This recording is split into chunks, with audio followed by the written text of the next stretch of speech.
Ine şun Türkmen oğulları Ramazan ayında sadaka beripdirler. Allah'tan berilen sadakalar Allah'ın rızasında kabul olsun. Minnettar. Hemme zatlarına. Anacan sağ olsunlar, minnettar. Ine şuun oraday hawo Türkmen oğlanlar jaň etdiler. Isi de atan oğlanlara kötönýän bolsaňyz diýip ine bu zatlara seredin. Tuğleme gatuğut. Allah'can sağ olsun, Tanrı ýalkasyn. Kabul bolsun beren sadakalar Allah'can oraday. Kimin neti näme arzu was Allah'can uğruna bolsun, sağ olun, Tanrı ýalkasyn. Bu zatlara seredin. Ine bürüncüne çenli, tamazına çenli, bilyonuna çenli, hemme zadine eti bulam. Etine çenli, atım çayına ana 2 baklaşka yağı kolosuna çenli. Ine bir karop bu. 3 adama şunu yal bir karop bu, 3 adama verilen de atşu. Tav olsun Tanrı yakan Allah'can, Allah taraftan yol açık olsun Allah.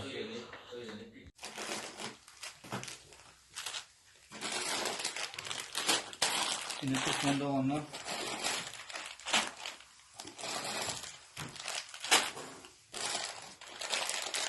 bu ülkede işçi yapmayı onlar için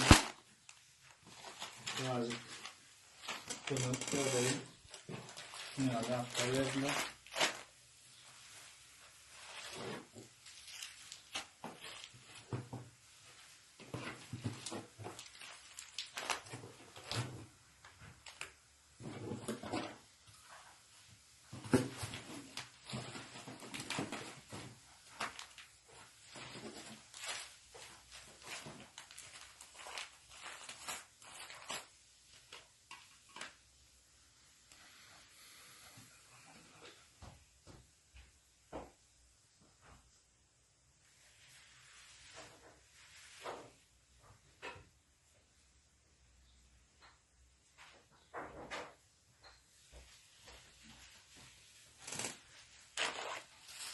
Yine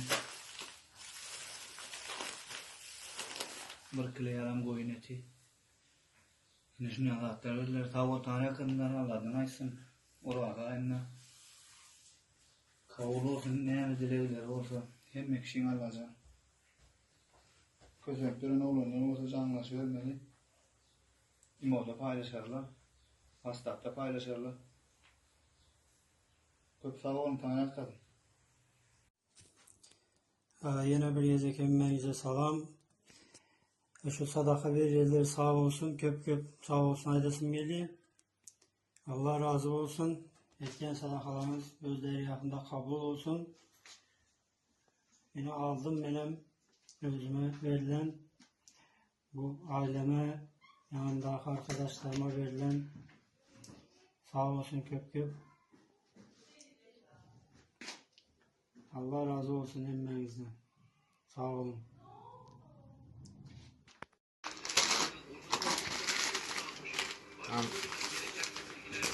İş buyurun. Yumurtasını. Geçti.